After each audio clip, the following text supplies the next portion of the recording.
Good day, good people, and welcome to What is Real, a video log from St. Anthony on the Desert Episcopal Church in Northeast Scottsdale and in Fountain Hills, Arizona.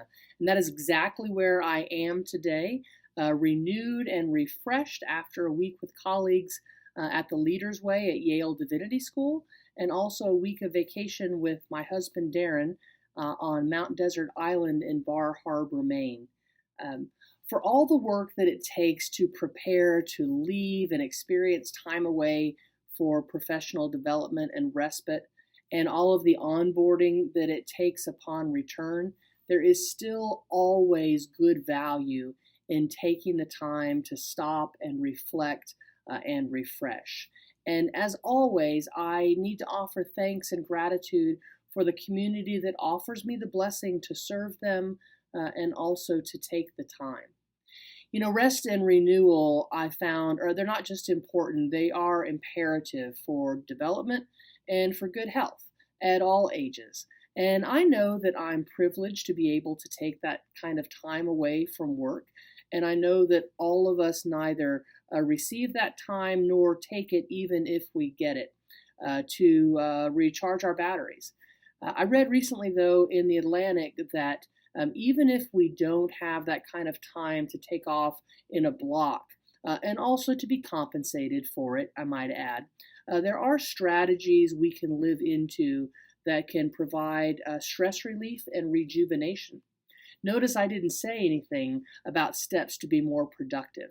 I think that's a mistake many of us make in believing that the sole purpose for us to be rested is so that we can work harder and work more productively. Working more productively, I think, is important. It can't be the end of why we do what we do. Hard work without good health has no value to anyone, not to those who receive the work and not for those who do the work. Every practice I've ever seen that provides steps toward renewal and refreshment begin with some basics: sleep, nutrition, mobility, and gratitude. And there is every program and practice under the sun for what that looks like, whether it's 6 hours of sleep or 8 hours of sleep or power naps or breakfast early, fasting until noon, large muscle movement, weightlifting, running, walking. And I believe there is a good way and a better way and a best practice. I am certainly not the poster child for advocating for any of them.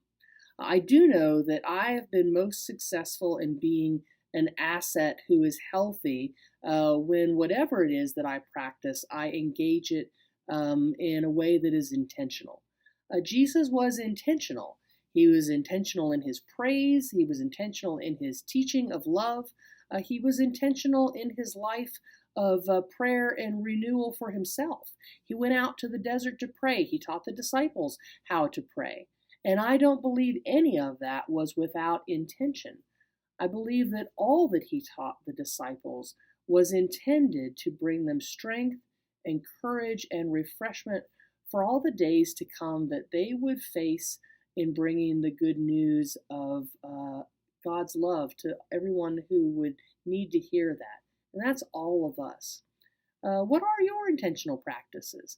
What does exercise look like for you? Prayer and meditation, a time with family and friends, sleep. How can each of us be more than just our best selves? It's kind of a buzzword of becoming our best selves. I'm more interested instead in thinking about how each of us can go about being our best asset to humanity. These are conversations that we're having in our faith community, and we welcome you to join us at St. Anthony on the Desert Episcopal Church as we explore what it means to belong, believe, and become in community here at our Oasis on the Way.